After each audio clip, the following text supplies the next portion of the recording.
the MDT Timber Frontier right now on Pirate Firearms and Reloading.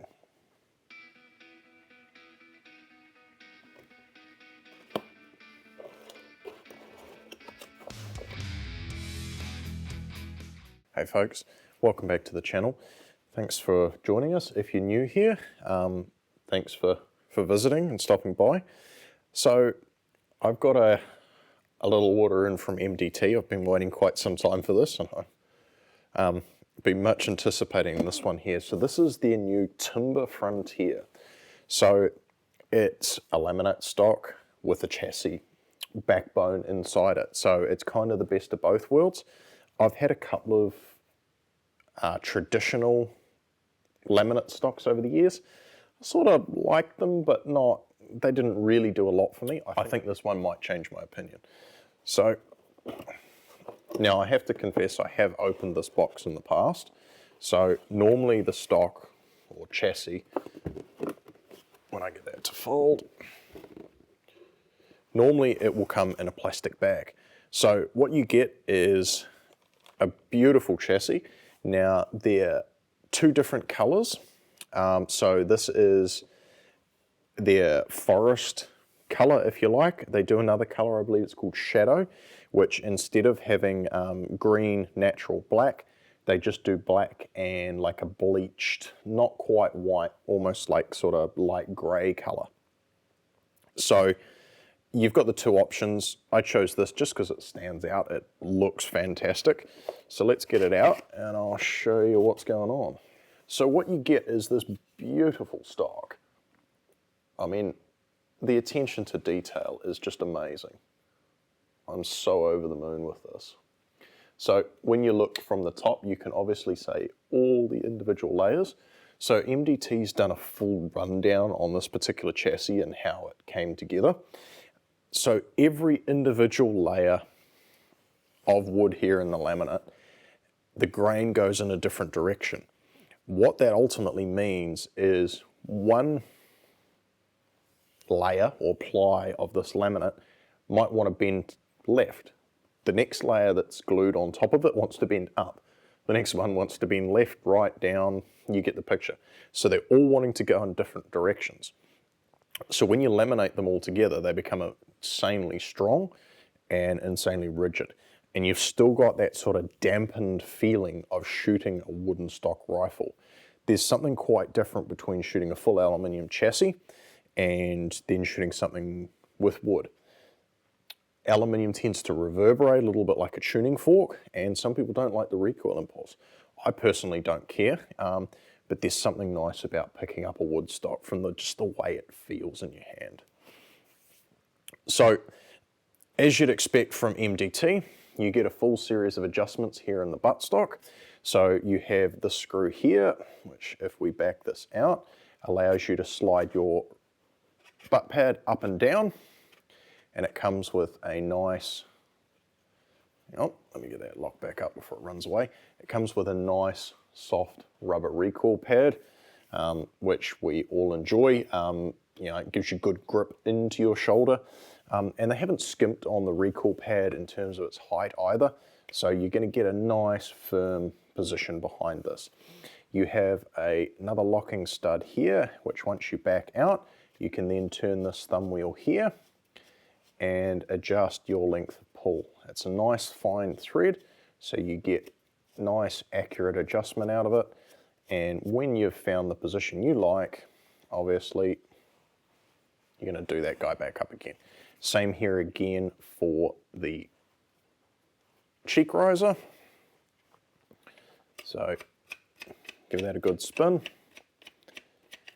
and you can set this up to wherever you need, which is most important these days. You need that perfect alignment behind the scope. The other cool thing they've done, if you notice the elongated slots here in the cheek pad, so you can move the cheek pad inboard and outboard to get that perfect alignment behind your scope, which is a really nice feature. And they've taken the time to put this very nice foam, which is glued over in place. So you've got something really nice and soft to rest your face on. The Action screws come pre-installed and locked in place with these nylon nuts. There are 2 different lengths, and that's why they put them in the correct places for you to make your life real simple. This being a Tikka, it has the recoil lug ready to go inside the Action. Obviously Remington 700, you have your own recoil lug attached to the Action. AICS magazine and catch, you can get that with your shooting finger or your offhand. It's got tabs on either side. And then you get a nice long section of M-lock underneath, and they give you one rail readily installed, ready to hook up your bipod to the front here. I'm going to swap that out for an Arca rail. That's fine. Pop that out, M-lock Arca rail on there, and away I go. And also on the underside of the buttstock, you get another M-lock slot here for attaching a bag rider, monopod, anything along those lines.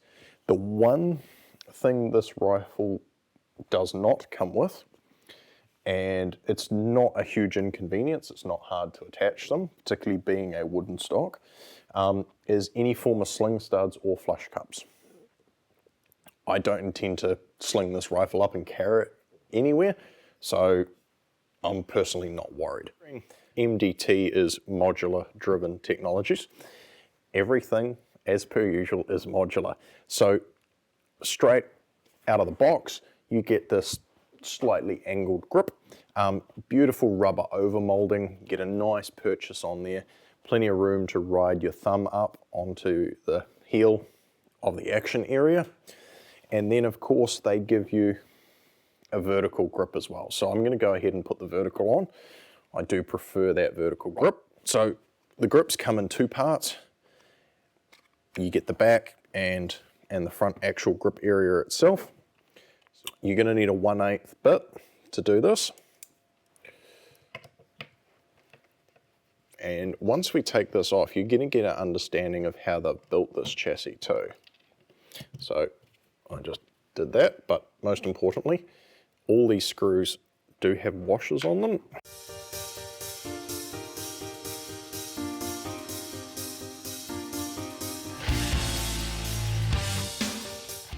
I missed one more screw under here. Looks like no washer on that guy, and that guy is actually a touch shorter. Oh yeah, there might be a washer in there. Let's see. Okay, so now you can take your grip module out, which is really nice and firm. So now you get an understanding of how the chassis system actually works. So you've got the full aluminium bedding insert in here, and then it comes right down and goes into the buttstock where it attaches to a wooden buttstock. So connection between the shoulder and the chassis is dampened down by obviously the recoil pad and a substantial block of wood. So that will really dampen down a recoil impulse. And we're now going to take our vertical grip module. So I'm going to put the back piece in first. And as you can see, this is also going to line up with the screw holes and lock itself in place. And then we're going to insert the vertical grip like that.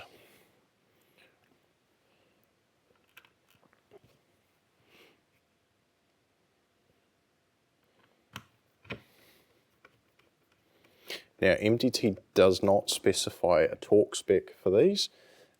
Being that they are plainly grip screws, you're not going to need to over tighten them or be too worried about it. So I'm just going to do them hand firm.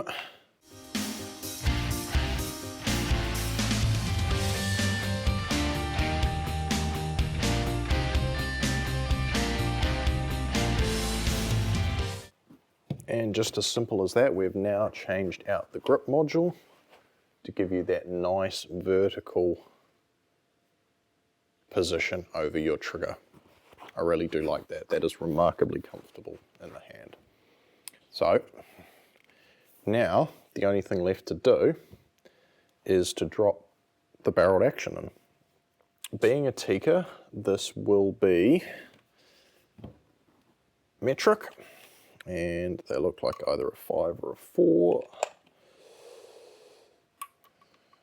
Yep, there are 4, right. So, just spin these nylon nuts off.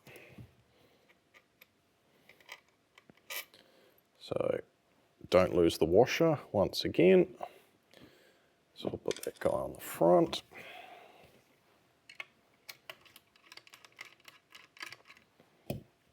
Rear. Cool. Of course, the rear is substantially longer. So I have this heavy barreled 308 to go in here. Now, if you are taking this out of a standard Tikka rifle, just remember to remove the little like leaf spring here for magazine tension on the polymer magazine and the basic stock, if you like. If you've got a CTR action or anything like that, it won't have it. So there's no issues there. And so we're just going to drop this guy down in the action here, somewhere there. Right. Oop. Should have done this the other way. So I'm just going to rest it upside down. So long one at the back, short guy at the front. So I'm just going to very, very loosely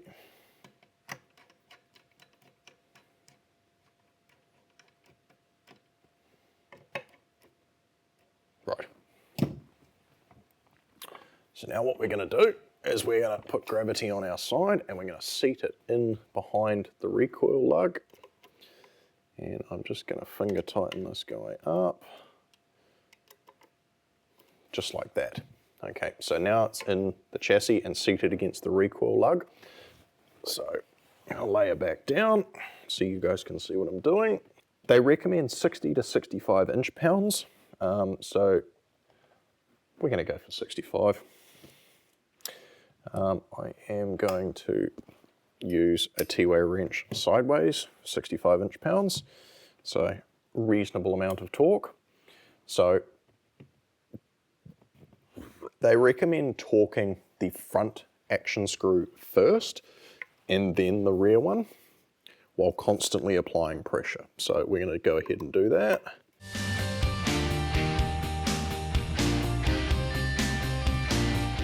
And just like that. And there we go, folks. We have the barreled action installed. So as with all MDT products, it does take AICS magazines. So just going to check for functionality, of course, as always. Safety on, safety off. Brilliant. Okay.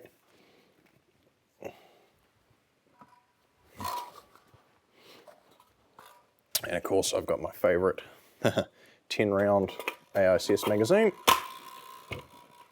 Geez, that really rattles. Okay. So there we have it, folks. The MDT TIMBR Frontier. Fantastic middle ground between a stock, a laminate stock, and a chassis. So I'm going to go ahead and finish off this build, put it all together. I'll chuck a couple of photos here in the end of the video, what it looks like all assembled. I can't wait to get out and shoot this thing. So another fantastic product by MDT. I am in love with this color scheme, and I'm sure there'll be many happy shooting occasions with this rifle.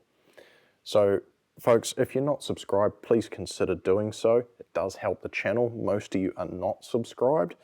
It really helps with the YouTube algorithm. And if you enjoyed this video, go ahead and give me a like. If you have any questions, hit me up in the comments below. We'll catch you in the next one. Thank you.